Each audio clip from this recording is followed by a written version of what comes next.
नमस्कार शेतकरी मित्रांनो, डीबी फार्मर फ्रेंड या यूट्यूब चॅनलवर मी ज्ञानेश्वर काळे आपल्या सगळ्यांचं सहर्ष स्वागत करत आहे।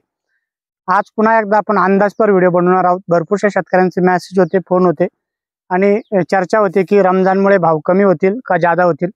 तर याबद्दल आज आपण इथं सविस्तर चर्चा करणार आहोत आणि तुमच्याकडनंही आम्ही जे प्रश्न आहे ते विचारणार आहोत। तसे भरपूरशा शेतकऱ्यांनी जर कधी कमेंट केला तर आपल्या लक्षात येतं की नेमकं काय चर्चा करायची आहे। तुम्हाला जर कधी काही अंदाज असेल तर आपण व्हिडिओमध्ये विचारलेल्या प्रश्नाचे नक्की तुम्ही कमेंट बॉक्समध्ये उत्तर देऊ शकता, जेणेकरून आपला हा जो अंदाज आहे आणखी भरपूरशा शेतकऱ्यांचे फायदे होतील आणि आपण चांगली माहिती शेतकऱ्यांपर्यंत पोहोचू शकतो। तर शेतकरी मित्रांनो, काल आम्हाला 2 जणांचे फोन आले होते आणि मागे कमेंटही होते की रमजान ईदमुळे भाव कमी होतील का। भरपूरसे व्यापारी मित्र जे आहे किंवा व्यापारी असतील ते शेतकऱ्यांना घाबरवतात की पुढे रमजान आहे आणि रमजान चालू झाल्यामुळे एक समाजाचा जो उपवास असतो त्यावेळेस त्यांचं जे खाद्यामध्ये अद्रक कमी होते आणि त्यावेळेस भाव पडतील। तर अशा वेळेस आमचा एक अंदाज होता आणि मागच्या 2-3 वर्षापासून आम्ही चेक केलं आणि मागच्या 2-3 वर्षापासूनच रमजान जे एक महिना अगोदर येतं, तर 2 वर्षापासून रमजान जे ते उन्हाळ्यात येत आहे आणि मागच्या वर्षी रमजानमुळे भाव पडले नव्हते आणि यावर्षी पडतील का। तर काही शेतकऱ्यांनी आम्हाला विचारलं, आम्ही त्यांना विचारलं होतं, व्यापाऱ्यांना विचारलं, स्टॉकर्सना विचारलं, तर त्यांचं काहींचं म्हणणं चाललं की पडतील, काहींचं म्हणणं चाललं की पडणार नाही। तर आपल्या एक अनुभवातून मागच्या वर्षी रमजान ईदमुळे कुठेही भाव पडले नव्हते आणि यावर्षी पडणार नाही, कारण की आता त्याचं झालं असं आहे, आज आपण 15 फेब्रुवारी आहे आणि इथून पुढे आणखी रमजान चालू व्हायला एक 15 ते 20 दिवस बाकी आहे आणि तिथून पुढे बियाण्याचा पिरियड चालू होऊन जातो, कारण की मार्चच्या पहिल्या आठवड्यामध्ये बियाणं काढण्यास सुरुवात होते आणि तिथून पुढे बियाण्याचं प्लस मार्केटचा असा मार्केटवरती दबाव असतो आणि त्यामुळे भाव स्थिरच आहे। आतापर्यंत तरी 1-2 दिवस मागे भाव पडले होते आणि पुन्हा आता सुस्थिती, आजपासून पुन्हा भाव सुधारले। भरपूरशा शेतकऱ्यांचे आजचे सौदे 69, 25, 70 पर्यंत एक्स्ट्रा सुपर मालाचे सौदे झालेले आहे। तुमच्या भागामध्ये काय भाव आहे तुम्ही नक्की आम्हाला सांगा, जेणेकरून आपल्याला माहिती होतं कुठल्या भागात काय भाव चालू आहे आणि तुम्हाला काय वाटतं रमजानमुळे भाव कमी होतील की जादा होतील। तर आम्ही आणखी भरपूरशा शेतकऱ्यांनाही यामध्ये इन्व्हॉल्व केलं होतं, त्यांनाही विचारलं होतं, त्या जे आपल्या अद्रक पिकामध्ये जे अनुभवी शेतकरी त्यांनाही विचारलं होतं की रमजानच्या काळामध्ये कधी भाव कमी झालेले आहेत, की त्यांनी सांगितलेलं आहे की आतापर्यंत तर अशी काही परिस्थिती आली नाहीये। पण आपल्याला एक विशेष गोष्ट सांगायची इथं झाली अशी, रमजान आणि बियाण्याचा टाइम संगच येतोय, त्यामुळे मार्केटला आणखी दबाव राहणार आहे आणि भाव कुठेही पडणार नाहीये। ज्यांच्याकडे पाणी कमी असेल अशा शेतकऱ्यांनी आता प्लॉट दिलं तर हरकत नाहीये, कारण की पाणी जर कधी तुमच्याकडे जास्त कमी असेल आणि तुम्ही प्लॉट होल्ड केला तर तुमचं बियाणं जे ते सुकतील आणि तुमचं वजन घटतील।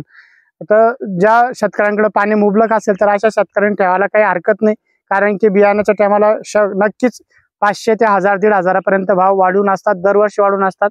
आता माझ्यासोबत बघू शकता, हे जे क्षेत्र आहे साधारणतः 1.5 एकरचं आहे आणि इथं कुठेही एकही स्पॉट नव्हता आणि या बियाण्यासाठी सांगली साताऱ्याकडचे काही आमचे शेतकरी मित्र आले होते, त्यांनी हे प्लॉट पसंत केलेले आहे आणि त्यांनी सांगितलेलं आहे की ज्यावेळेस आम्हाला तुम्ही सांगा, ज्यावेळेस प्लॉट द्यायचा आहे त्यावेळेस आम्हाला तुम्ही सांगा, त्यावेळेस आम्ही या मार्केटपेक्षा यांना 400 ते 500 रुपये डायरेक्ट देणार आहोत। ते जे सांगली साताऱ्याकडे जे शेतकरी मित्र होते हे कुठलेही व्यापारी नव्हते, डायरेक्ट शेतकरी होते आणि त्यांनी ग्रुपमध्ये इथून ते बियाणं खरेदी करणार आहोत, त्यामुळे त्यांनी हे प्लॉट अगोदर येऊन बघितले होते। आपण मागे एकदा व्हिडिओ केला होता की जोपर्यंत पाला शिल्लक आहे तोपर्यंत जर का तुम्ही बियाण्याचा प्लॉट पाहून ठेवला तर तुम्हाला त्याचे फायदे होतात आणि त्याच्यामुळे शेतकरी इथं आले होते, त्यांनी प्लॉट पाहिले, प्लॉट पसंत केले, त्यांना हे जो प्लॉट होते हे पसंत आले होते आणि असे अजून भरपूरसे आमच्या शेतकऱ्यांचे प्लॉट होते ते त्यांना पसंत आलेले होते।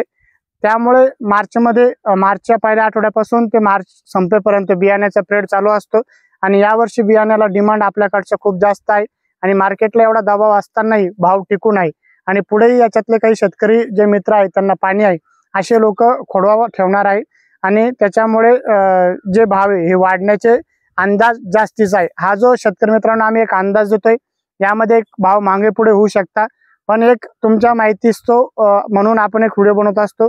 भरपूरशा शेतकरी मित्रांचा आग्रह असतो की तुम्ही एक अंदाजपर व्हिडिओ देत राहा, त्यामुळे आपण असे अंदाजपर व्हिडिओ बनवत राहतो, जेणेकरून तुम्हाला जे चालू कंडिशन आहे आणि आपल्या चॅनलवरती जे पूर्ण महाराष्ट्रातून असेल त्या लोकांना, आता काही शेतकरी आमची MP चे पण आहे आणि काही शेतकरी जे छत्तीसगडचे पण आहे, त्यांचे माझ्याकडे नंबर्स आहे, त्यांना आपली भाषा नॉर्मल कळते, तर तेही शेतकरी आपल्याला सांगतात की त्यांच्याकडे काय भाव चालू आहे। तर साधारणतः काल आमचे एक मध्य प्रदेशचे शेतकरी आहे मुकेश गोस्वामी, त्यांचा फोन आला होता. त्यांच्याकडे जे भाव आहे MP मध्ये 69-50 चे काल त्यांच्याकडे सौदे झाले होते आणि आपल्या महाराष्ट्रातील काल 69, 50, 69-25 आणि एक्स्ट्रा सुपर मालाचे 70 चे सौदे झालेले आहे. तर तुमच्याकडे जर कधी काही भाव मागे पुढे झाले असतील तर तुम्ही नक्की सांगत चाला, जेणेकरून आपल्याला माहिती होत राहील. आणि हो शेतकरी मित्रांनो, आता शेतकरी मित्र जे नवीन लागवडीसाठी आता चालू झालेले आहे, तर नवीन लागवड करताना काय काळजी घेतली पाहिजेत, बियाणं काढताना काय काळजी घेतली पाहिजे, आपण याच्याबद्दल व्हिडिओ बनवलेला आहे. पण तुम्हाला एकदा आणखी एक मुद्दा इथे ऍड करायचा आम्हाला. जर कधी तुम्हाला बियाणं घरच्यासाठी तुम्ही काढत असाल तर जास्त काळ त्याला उन्हात ठेवायचं नाही. बियाणं जसं जसं काढणं झालं तसा जसा जो ढेरा असतो त्याचा तो सावलीत नेऊन ठेवायचा आहे. आणि स्टोरेज करताना त्याला थोडी माती स्वच्छ करून आणि तुम्ही ज्यावेळेस त्याचा वळई लावणार आहे तर त्यावेळेस तुम्ही त्याला बुरशीनाशक मध्ये डंप करून लावून ठेवायचं आहे. ही काळजी तुम्हाला घेणं गरजेचं आहे. बियाणं काढून जास्त काळ जर कधी उन्हात तुम्ही ठेवलं तर अशा वेळेस टेम्परेचर हिटिंगमुळे ही प्रॉब्लेम येणे साहजिक असतात. आणि भरपूरसे शेतकरी काय करतात, बियाणं घेतात आणि 2-3 दिवस ते त्यांच्या त्या क्षेत्रावरती बियाणं आहे तिथंच ठेवतात आणि टेम्परेचरमुळे ते बियाणं जे आणखी जास्त खराब होतं. तर शेतकरी मित्रांनो, बियाणं काढल्यानंतर लगेच तुम्ही सावलीत ठेवणं गरजेचं आहे. तर अद्रकीचे जे भाव आहे, आणि आपण मागच्या व्हिडिओत सांगितलं होतं की आपले जे अद्रकीला डिमांड आहे, पूर्ण महाराष्ट्राच्या अद्रकीला 1 नंबर डिमांड आहे आणि आणखी ती डिमांड वाढत चाललेली आहे. जे भाव आहे ते टिकूनच राहतील. मागच्या वर्षी जर कधी विचार करायचा झाला तर या टायमाला जे होते मागच्या वर्षीच्या या वेळेचे जे भाव होते हे 44 ते 45 रुपये होते. आणि तिथून पुढे जसं जसं मार्च लागला तसे तसे भाव एकदम जास्तीचे वाढत गेले. बियाण्याच्या टायमाला 6-7 हजार रुपये भाव खेळत राहिले आणि लगेच एप्रिल महिना चालू झाला आणि तिथून पुढे भाव एकदम वाढून गेले. त्याचं प्रमुख कारण असं असतं, मार्च पर्यंत भरपूरसे शेतकरी थांबून घेतात आणि मार्च पर्यंत सगळ्या शेतकऱ्यांना एक बियाण्याचा अंदाज येऊन जातो आणि त्यांना वाटतं की आता हेच भाव राहतात. तर अशा वेळेस भरपूरशा दिवसापासून जर कधी तुम्ही विचार केला, अद्रकीचे 1-3-4 वर्ष जर कधी तुम्ही मागं बघितलं तर एप्रिल आणि मे मध्येही कधी कधी खूप जास्त तेजी होऊन जाते. त्याचं कारण हेच असतं की त्यावेळेस जे शेतकरी थांबलेले असतात हे खूप कमी प्रमाणात राहतात आणि भरपूरशा शेतकऱ्यांना वाटतं की आता आपण खोडवाच ठेवू, कारण की त्याच्यातून कोंब जास्त आलेले असतं आणि भरपूरशा शेतकऱ्यांमध्ये असतं की वजन कमी झालेलं असतं. नक्की शेतकरी मित्रांनो, वजन त्यावेळेस 5-10% कमी होतं. पण जर कधी भाव योग्य असेल तर अशा वेळेस तुमच्याकडे कधी जास्त क्षेत्र असेल तर अशा वेळेस तुम्ही थोडे क्षेत्र त्यावेळेस द्यायला पाहिजेत. आणि जर का तुम्हाला खोडवा ठेवायचा असेल तर 1 एप्रिल पासूनच तुम्ही त्याचं नियोजन करायचं आहे. 1 एप्रिलला तुम्हाला पूर्ण माती लावून घ्यायची. माती टाकताना बेसोल डोस तुम्ही टाकणं गरजेचं आहे आणि त्यानंतर तुम्हाला ह्युमिक ऍसिड असेल, बुरशीनाशक असेल, इथून पुढे सुरुवात करणं गरजेचे आहे. आणि भरपूरशा शेतकऱ्यांनी आम्हाला विचारलं होतं की खोडवा नियोजन करताना जर कधी आम्ही त्याच्यामध्ये आंतरपीक घेतलं तर चालेल का? तर अजिबात आंतरपीक घेऊ नका, कारण की भरपूरशा शेतकऱ्यांनी आंतरपीक घेतलं होतं आणि काही शेतकऱ्यांनी घेतलं नव्हतं. आंतरपीक घेतलं सावलीसाठी तुम्ही घेता मान्य आहे, पण अशा वेळेस उत्पन्नही थोडं कमी होतं. जर कधी खोडव्यावर जर कधी तुम्ही योग्य नियोजन केलं तर तो खोडवाही 15 ऑगस्ट पर्यंत नवा आणि जुना माल असा सारखा होतो. तर तुम्ही खोडव्याला व्यवस्थित नियोजन करताना फक्त सुरुवातीपासून काय करताय याच्याकडे तुम्हाला लक्ष देणं गरजेचं आहे. एक योग्य शेड्यूल फॉलो करणं गरजेचं आहे. शेतकरी मित्रांनो, तुमच्या परिसरामध्ये काय भाव चालू आहे आणि तुम्हाला रमजानमुळे भाव वाढतील का कमी होतील काय वाटतं, याबद्दल तुम्ही आम्हाला कमेंट बॉक्समध्ये नक्की कळवा, जेणेकरून आपण त्याच्यावरती एक व्हिडिओ बनवू. आणि आमचा प्रयत्न असेल की काही व्यापाऱ्यांनाही आपण त्यांना विचारू आणि काही जे लोक आहे लोकल मंडीचे जे छोटे छोटे व्यापारी त्यांनाही आपण प्रश्न विचारणार आहोत की बा इथून पुढे रमजानमुळे भाव कमी होतील का जादा होतील. तर नक्की शेतकरी मित्रांनो, तुम्ही आम्हाला कमेंट करून सांगा, रमजानमुळे भाव वाढतील का कमी होतील आणि भविष्यात अद्रकीचे भाव काय राहतील याविषयी नक्की एकदा तुम्ही आम्हाला सांगा, जेणेकरून आपल्याला मदत होईल.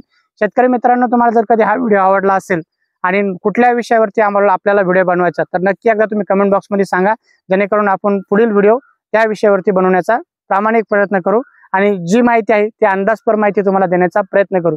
आणि पुन्हा एकदा सांगतो आम्ही, हा एक अंदाज असेल, याच्यात भाव काही कमी जादा होऊ शकतात. तर धन्यवाद शेतकरी मित्रांनो, तुम्ही आमचा पूर्ण व्हिडिओ मन लावून पाहतात आणि आम्हाला असाच सपोर्ट करत राहा, जेणेकरून आम्ही नवीन नवीन पिकावरती असेच व्हिडिओ घेत येत राहू आणि तुम्हाला प्रामाणिक माहिती देण्याचा आम्ही प्रयत्न करत राहू. धन्यवाद शेतकरी मित्रांनो.